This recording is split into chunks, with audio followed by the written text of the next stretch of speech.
Okay, thank you, Jose. Thank you very much to JEF, ERIA and CSIS for inviting me to the hospitality. It's been a really fascinating conversation so far. I hope I can make a contribution.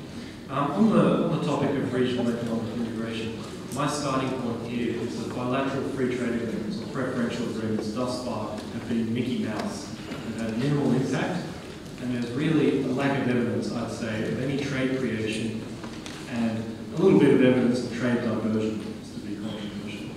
There are a number of reasons for this. First is low utilisation of these agreements. Even the most optimistic have what I would consider quite low utilisation, and they're full of exclusions for politically sensitive sectors because they're politically sensitive. And also, we already have relatively low barriers to trade in the Asia Pacific, especially in manufacturing. And here's a chart for Australia that shows government assistance to manufacturing and agriculture, and manufacturing is a green line. And this was all these reductions from 35% to 5% by the beginning of the 2000s was done unilaterally in the context of concerted unilateral liberalisation in APEC. The agreements we started signing after that have not moved our assistance lower. A similar chart can be shown for China in its lead up to the accession to the WTO, where liberalisation occurred unilaterally. Now, this may just look like border barriers, but I think the evidence is on the services sector, and liberalisation of the services is similar. There's very little evidence outside of the EU for negotiated agreements bringing serious liberalisation of services. So large effects of trade and investment growth of behind-the-border regulatory reform, and an argument I put forward is they don't have to be negotiated, and actually they're quite difficult to negotiate. So that's free trade agreements, bilateral ones and the small regional ones, that haven't delivered trade creation or diversion. But I think TPP and RCEP can really be a game changer, and they could deliver significant trade creation and diversion, as many as mentioned already. One good thing to come out of the final stages of negotiation, I think, was the limit on how much the intellectual property rights were pushed by the United States. You know, New Zealand, Australia, and a number of other countries stood up to this. IP, unlike other traditional trade areas, is not a positive sum in trade. Intellectual property is zero or negative sum. It's really wealth transfers to the United States. Actually, it is anti-development. Stronger IP protections, especially in the context of international trade, inhibits innovation. Australia had difficulty signing on to stronger IP protections. Developing countries would have more problems, I think. So I think three problems beyond what others have spoken about for the TPP in terms of it becoming a more inclusive agreement. One problem, as Shiro mentioned this, it's been negotiated bilaterally within the TPP. So instead of doing something about the noodle bowl of trade agreements in Asia, it's created more noodles within that noodle bowl. It actually makes accession harder. As Gary said, you're going to have to negotiate with every single country, importantly the United States, to join. It's not making accession easier.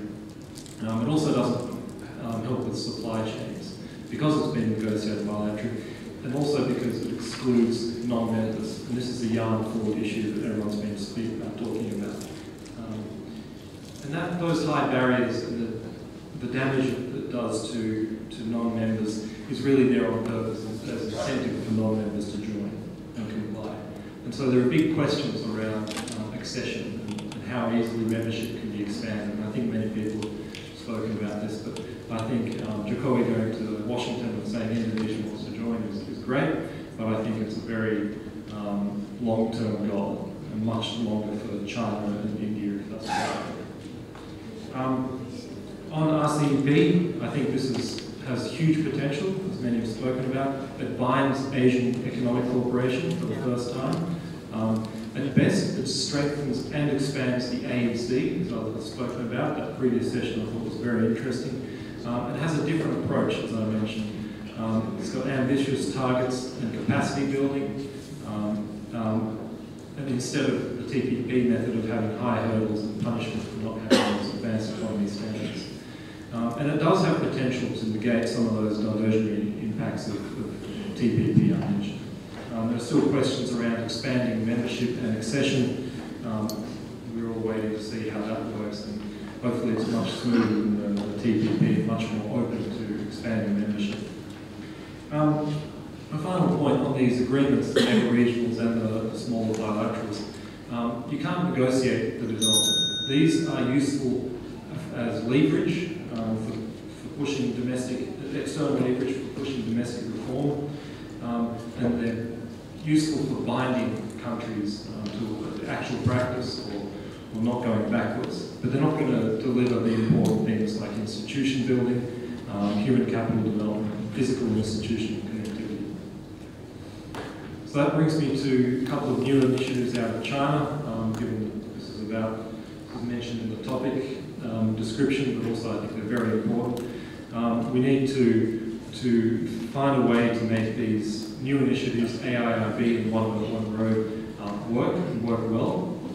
This is China's first foray into providing a regional public good. It's a multilateral bank.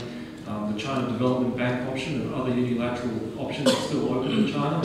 So I think China opening up participation to other countries to shape this new initiative is very welcome.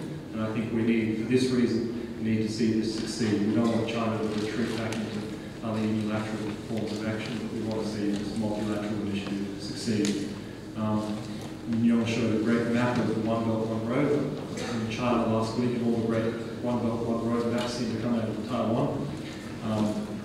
That showed across Central Asia the importance of this One Belt One Road bringing benefits to all these countries along the way, not just transit trade, but reducing trade costs. So I think these initiatives need to be encompassed and married to the regional agendas that we have on the table, sort of thinking creatively about how to strengthen them and shape them. Thank you. Okay.